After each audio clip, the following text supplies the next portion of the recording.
What is up, y'all? I've been working about a month on my new Hobbit Hole project, so I figured I would show y'all around real quick, me and the dogs. Don't mind all the crap in my yard. That's scheduled for a bulk pickup. That's all trash from this project, but yeah, here it is. So I guess there will be a few different parts of this video. The first part is just me showing you around the Hobbit Hole I built. Then the second one will be sort of explaining why I put what I put in there. And then the third part will be, if anybody cares, just how I built it and why and all the stages of that. So go ahead and show you all around. Here's the sign from the movie, no admittance except on party business. A pretty massive, it's 6 foot in diameter Hobbit door. Window was existing already. I didn't have to frame that, but let's see here.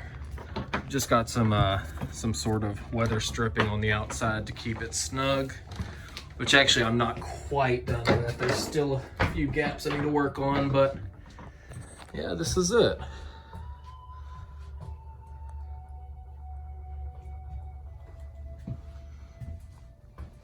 Got a fireplace, TV, some shelves with some Hobbit things on it. The whole point of this project, why I even thought of it in the first place, was to be a nice quiet place for me to read. So that is where I'm going to be reading a lot. I've got the 1976 Steve Hickman Lord of the Rings paintings up there. Love those things. It's actually a futon. It folds out into, well, it's a futon, so you can sleep in it if you want. Here we got the Thorin Oakenshield quote, "Loyalty, honor, a willing heart. I can ask no more than that." I've got a nice little coffee bar. Maybe some days, you know, my office is 20 feet that way in the shed. So, but some days I might want to drink coffee looking out the window on my laptop working there, or just come out here and drink some coffee and yeah, just look into the backyard. So I think that's kind of a cool, probably my favorite part of the whole Hobbit Hole, actually. You can see what I'm talking about with the weather stripping. I'm not quite done there. There's like a 1-inch gap on this side, so I'll have to custom cut some weather stripping to make that fit snug. I didn't do a door jamb here. That would have been way too much with an exactly circular door for my talent anyways. So but yeah, once we get the weather stripping there, it'll be airtight. It gets very warm very quickly with that fire, so it hasn't been an issue yet in terms of keeping it room temperature. But of course, we're wasting energy using a heater when sun's getting out. But that's basically it. It's a small little Hobbit hole. I actually cut the well, I'll get into that later. That'll be the last part of the video, showing you how I made everything. But okay, cool. Let's talk about each piece. Originally this was just supposed to be a reading nook. So you're like, oh, why did I put a big screen TV in here? I thought about it because I was like, that might be the only thing that doesn't really fit the Hobbit aesthetic. But then I also thought, okay, I'm building a Hobbit hole, and I just bought the Lord of the Rings and the Hobbit, like all 6 films, extended edition in 4K. So I'm like, of course I watch those movies a lot. So I'm not gonna build a whole Hobbit hole and that not be the place where I watch the Lord of the Rings movies. So that's why I put it in here. And of course I got my Xbox hooked up to it and everything. Fires, that's an actual heater and it pumps a ton of heat. I really haven't had to use that window unit over there yet, but if people like spend the night or whatever, we'll turn that thing on. But I came out here the other night, it was 43 degrees, and within 5 minutes of me turning that thing on, I was too hot. So I'm not really too concerned about the heat. Just a simple clock. Hobbit one ring to rule them all thing I already had. Pretty much everything was from Goodwill. Or this was like Facebook Marketplace, Goodwill.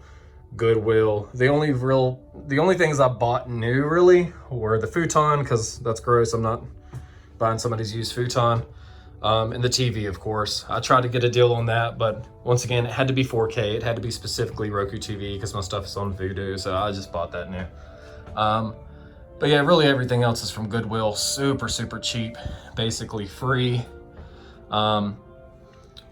Anyways, so when I was trying to like decorate this place, I, had to ask myself, what do hobbits love? And so like I started kind of making a list of things I wanted to incorporate.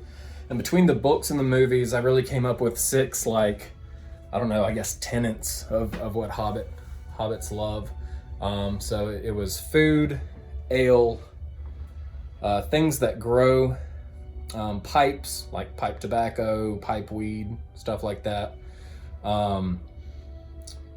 Peace and quiet and comfort. So I tried to incorporate really those 6 things into like the decoration of this place. See, these are, well, this is actually my old pipe, not Lord of the Rings specific, but whatever. This is a replica of Bilbo's pipe. I'm getting real nerdy now. This is a replica of Gandalf's pipe. It's very, very long.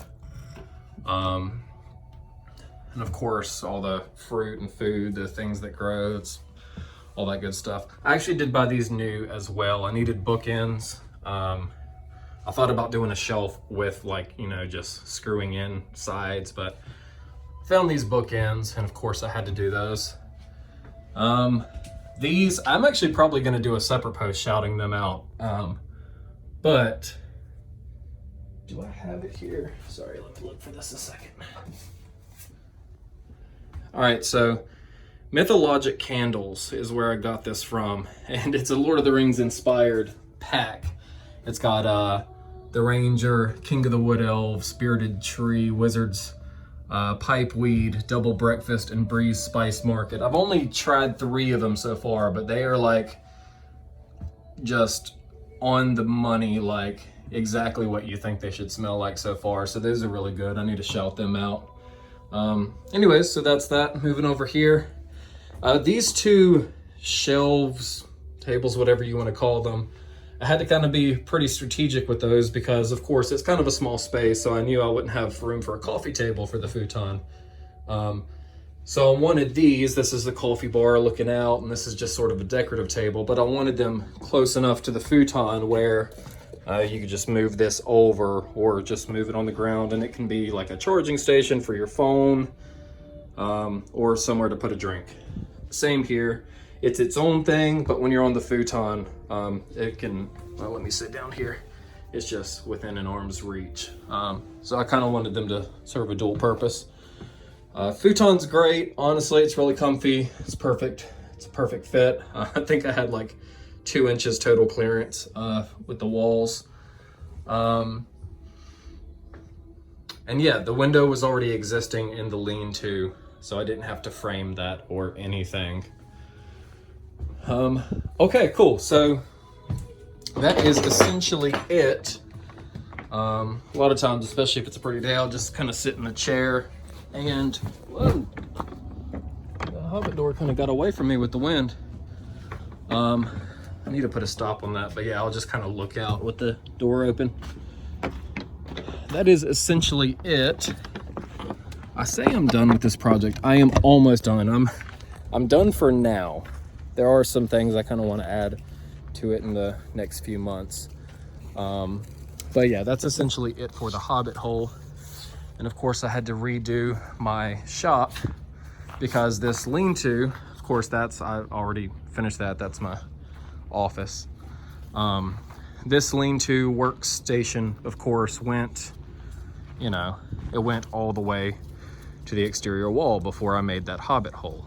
So I shortened my workstation, but I honestly like it better because tucked in there, it was kind of in the shade, and I like working in the natural, in the sunlight as much as possible.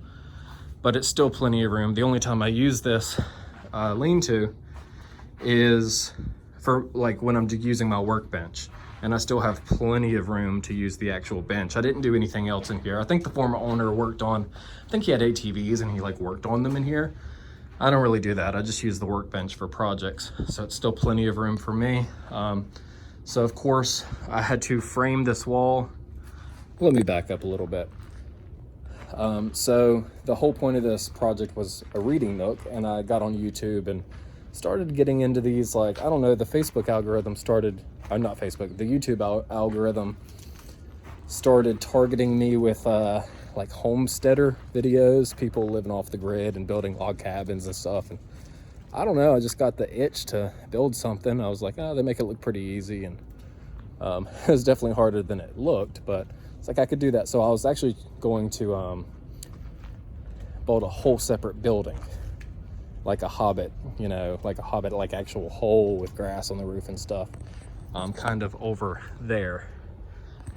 But it's close to the neighbor's yard. You know, you would have to get a new survey. You would have to get new zoning. You would have to get HOA approval, all that stuff. So when I started looking at, oh, you know what, I don't use the rest of the lean-to.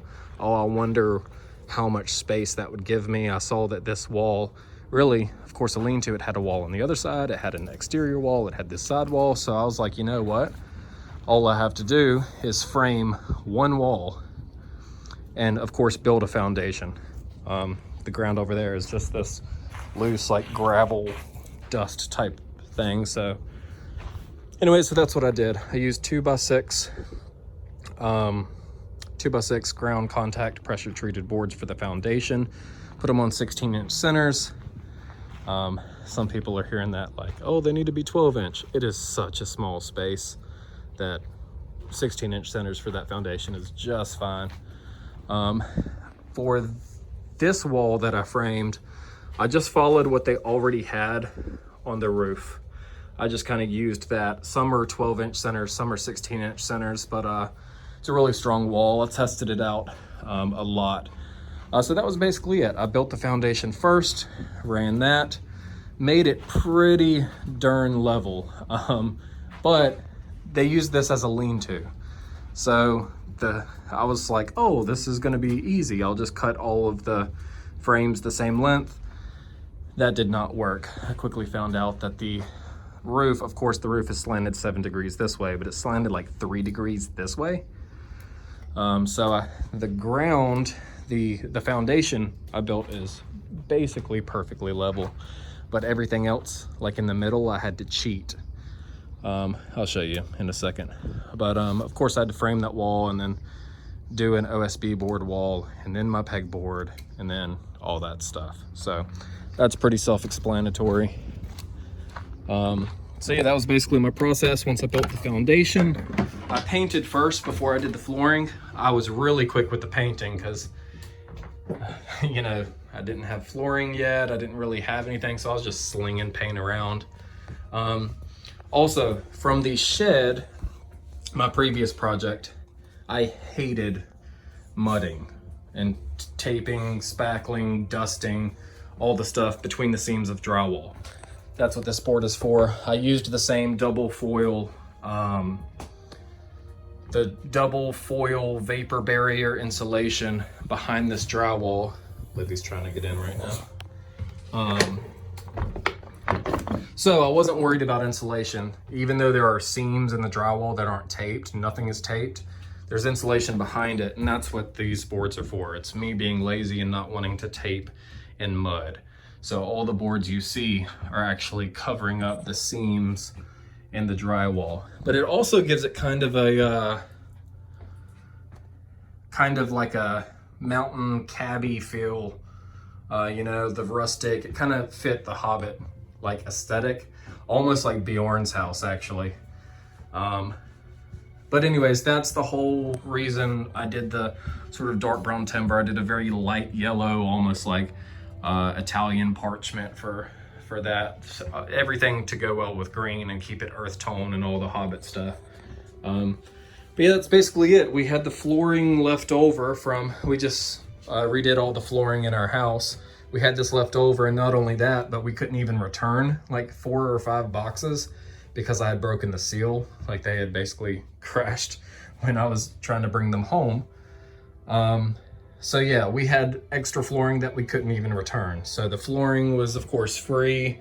I had a ton of leftover furring strips from the last project. So this project probably would have taken me about $4 grand to do without leftover materials. And it ended up being about $1,000. And that is including the TV, and the futon. Both are brand new, and those together were like 500. So the actual building, painting, foundation, flooring, everything in here was about 500 bucks. A contractor budgeted it as about 20 grand, you know, if we wanted to do this without labor. Took me about a month, but I only worked about 11 hours a week on it. Just after work, you know, a couple hours each weeknight. I didn't really do it on weekends because, you know, hanging out with the kid and everything. So I probably have about 40 or 45 hours in this project, and including the new stuff, about $1,000. So I did it basically for free, and yeah, I think it's a great addition. That's pretty much it in terms of building it. I used the strips because I was late. Oh, what I was telling you about it being level. So I made the foundation level. So I thought that it would just be easy making everything else level, but the roof is actually about a 3-degree slope, which was fine. So of course I had to follow the ground for the footer boards, and I had to follow the ceiling for that. So the middle is actually not level. I had to sort of cheat it in the middle, probably like 1.5 degrees, to make it look level with everything else. If I made it level with the floor, it would look really wonky with the ceiling and all that stuff. The ceiling, of course, is slanted because it was a lean-to, so it's about 7 degrees slant. A little disorienting when I was working on it, but now that it's finished, it is not too bad. But yeah, I think that's about it. I think that's about it. If anybody has any questions or anything, y'all can let me know. But I did get lucky that the previous owner built this lean-to onto the shed, and that I only had to really build a foundation in 1 wall instead of a foundation, 4 walls, a roof, all that good stuff. They already had the window, so framing the door was interesting. Same thing with this. I had to cheat this. Every board is custom. It's not an exact octagon, so I had to do some finagling with that. I had to make a 6x6 door, and then get my jigsaw, and drawing a perfect circle on the door was tough. I was trying to find what to do. Eventually I just got floss and screwed a screw in the middle of the door and just tied a pin to the end of the floss and traced a circle out of the door, and then and then used my jigsaw to cut a circle in it and do all that stuff. But yeah, I think that's it. I'm gonna shut up for now. That is my Hobbit Hole. The last thing, I guess, is talking about what I'm not finished with yet. It's done for now. I'm tired and it's pretty much done. But there are a few things, you know, I don't love how it looks like it's floating. So I might line it with something, or maybe do some rocks eventually. Hobbits love gardening. I might even have a little, you know, at least facade of some plants or a garden or something in the future. We'll have to see about that. Maybe a picket fence here lining it, but anyways, it is done for now, and that's it. Hope y'all liked it. Take it easy.